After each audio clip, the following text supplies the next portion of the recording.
It's pretty cool. It's really great to be back here at the US Open and to have the opportunity to play here one more time. It's pretty special. I have great memories here. I love playing here in front of the fans and on these courts. So yeah, I didn't think 3 years ago that I was going to be here. So this is awesome. Really excited about it, and yeah, excited to get to play on Monday. Great. Thank you very much. Questions? Richard, go first. Richard Osborne from USOpen.org. How hard is it to get tennis out of your system? It seems like this is a sport that people are in for so long. You start so young. It's hard to sort of take that next step in life. How hard was it for you to sort of let it go, and how did it pull you back? Honestly, I didn't play for a very long time. I didn't even touch my rackets. I didn't know where they were, and I didn't miss it. I'd played since I was obviously very, very young, and it's been part of my life and my lifestyle for so long.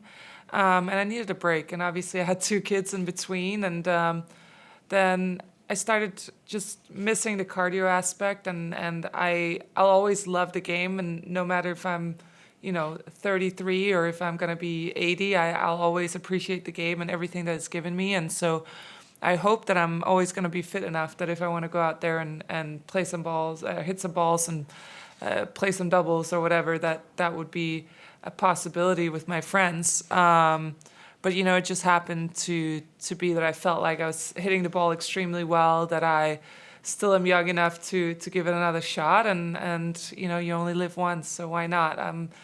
I'm very excited to have this opportunity and to play again and to play at the highest level. And I think, we'll always be competitors deep down, whether that's tennis or something else. And when you look at yourself and you feel like you still have a chance to do something really cool and really good, then, you got to take the chance. You never know if you don't try it. Left side, Cindy. Hi, Carol. Cindy Schmoller, New York Times. You just said that to play here one more time. Is this a one-shot deal, or do you anticipate a full schedule next year? No. I just meant that I can't predict the future. I don't know what's going to happen in a year, but to be here now and another time, I guess is a better word. It's great. I don't know how long I'm going to play for. I don't know if it's going to be a year, 2 years, 3 years. I can't predict the future, but I also realized that I'm not that young anymore. I'm 33. Obviously, you have Venus still playing. She's older than me, and you have older players. But at the same time, I think what I've learned most is that you can't predict the future. So I'm just enjoying being here in the moment, and I hope for a great tournament, and I'm definitely planning on playing a lot more next year, and playing more of a full schedule. Is your body reacting the same way that it did 3, 4, 5 years ago, or is it more challenging? I think the older you get, it always gets more challenging, and I think that happens whether you play all the time or whether you've taken a break. I think your body, just with age, it takes a little more effort to recover and to make sure everything is in line. But I feel great. I feel good right now. I feel like my body is cooperating at the moment, so I'm very happy with that. And I have great people around me to also help me be in the best possible shape and be as ready as I possibly can for this event. Okay. Did you ask for any advices to your fellow players about dealing with being a man and playing tennis at the same time? I think everyone is so different. I obviously had this conversation with Serena quite a while back, and she's supporting me whatever I do, and she thought that was really cool that I'm coming back. But it's it's just everyone is so different. Svitolina, how she does it, how Serena did it, how I'm doing it. We're all different people, and I think it's so cool that you choose your own path. But most of all, I'm just proud that we are quite a few moms on tour that, have paved the way, I think, for the future generation, that it's possible to take a break, have a family, and then come back. And, the women have showed that you can still play at a very, very high level. Okay, David, and then we'll work our way across. Hi, Caroline. David Kane, Tennis Channel. You've been at tournaments while you were retired. Now you're back competing. Does it feel different to be back on the grounds knowing that you have a first round on Monday?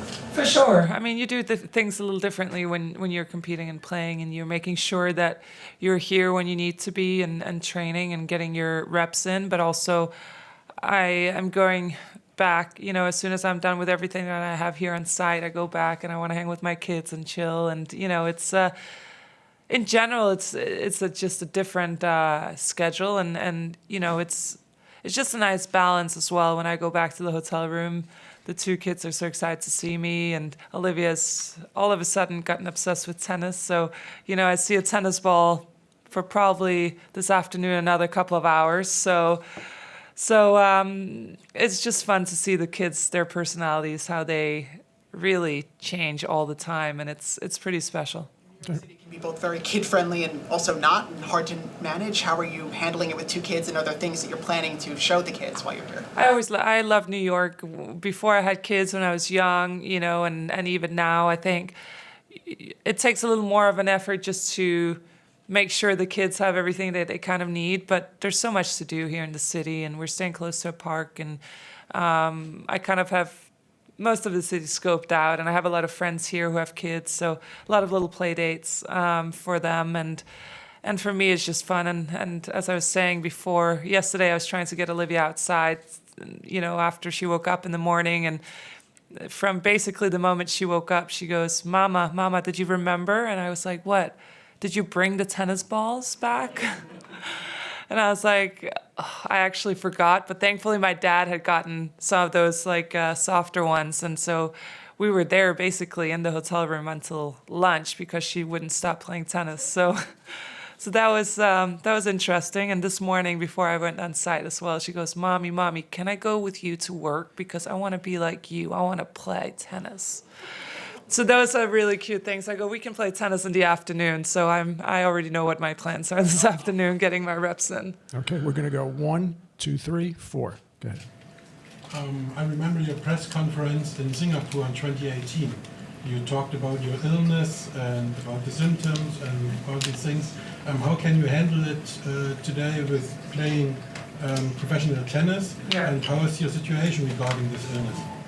Well, I still have my RA, and it's still something that I have to live with for the rest of my life. And obviously, when I wasn't playing, it was much easier to manage, and you can kind of control the stress you put on your body and your own schedule and your sleep and everything else. And obviously, that's a little more challenging when you're playing at a very, very high level against the best players in the world. But I think I got it. I'm pretty confident in the fact that I can keep my body in check, and I think the more you kind of learn about your body, you know what triggers and what you can do to kind of feel better quickly, and so it's something that I'm dealing with on a daily basis. But in general, I feel pretty good, and my body feels pretty good. So so far, it hasn't been an issue coming back here with that part of it. But every day is different, every day is new, and I can't predict after playing multiple matches and going far into a tournament how my body is going to react. But so far, so good. Okay. Name and affiliation, please. Just a reminder. Caroline, Russell Fuller from the BBC. What would you say you found hardest, both professionally and personally, about making this comeback to the tour? Honestly, I think it's more the logistics than everything else. We're traveling with quite a big team, and obviously the kids and everything else. But I just, I think I realized that the kids are so adaptable, and it's so easy for them. We went to Montreal, and in 2 days they weren't jet lagged anymore, and they were ready to go, and which was really cool to see. But I think that's the biggest challenge, just kind of managing that. But at the same time, it's bringing me so much joy to have the whole family and everyone here, and for me to be able to focus 100% on my tennis, but then also being able to go home in the afternoon or after a match, or even just see them quickly in the morning if I have a match in the afternoon, and just seeing them for a little bit, it just brings so much calmness to my everyday life. And I think as I progress into playing more and more, I think that's what can make a big difference for me. Just also when I'm on court, just I know that I'm 100% on court and I'm giving it my all when I'm there, and when I'm with the kids, that's what matters most to me at that point. Okay, last two. One, and then Andrew, you'll be last question. Levi Cabas from Sportico. As you make your comeback, what are some of your aspirations off the court in terms of business partnerships, endorsements, or otherwise? We're talking to quite a few companies right now that I'm very excited about, and obviously I can't talk about a lot, but obviously I want to work with companies that I actually use, that I really like, that I can feel like have the same passion and as I do, and my family, and the same values, and as I was saying before, even just places to stay, stuff like that, where it just makes our life easier and more convenient. And I think that's very exciting. So that's also a different part of it. I am always obviously older, and I feel like I have more of a clear pathway for myself. Also, just on court, fitness, physical, all of that. But I also feel like I have a little bit more of a clear mind when it comes to off the court, whether that comes to sponsorship, whether that comes to kids, because I don't feel like I'm as stressed anymore. I realize that, yes, I love playing tennis. I love to play the game. I'm very passionate about it. I want to be the best that I possibly can be.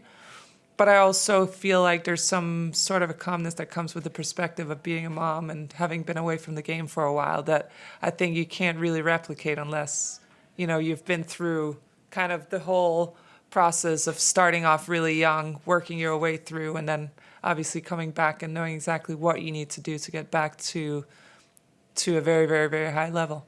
Okay. Andrew, last question.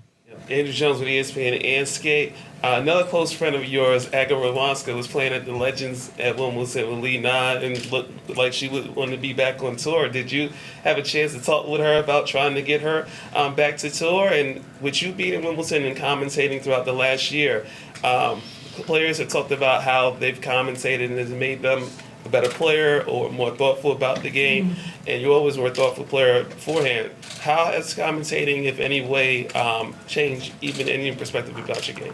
I think I've always been a player that saw the game pretty well and kind of knew my opponent's strengths and weaknesses, and I was very aware of everyone's tennis philosophy, if you may say. But I think being from the outside, seeing it for a little while and really getting all the stats on everyone, and I think it's just, again, you get a different perspective, which I think I can use to my advantage, and it's we have great people. When I was working with ESPN, we have great people. You literally can see everything that you possibly want to, and that was interesting for me to learn how much stats and how much you can really learn from match to match, and what players' rhythms and patterns are, and I think you can learn a lot. If I had a young player and I was coaching someone, which I'm not going to, but if I did, I think I would have them watch quite a few matches, because you learned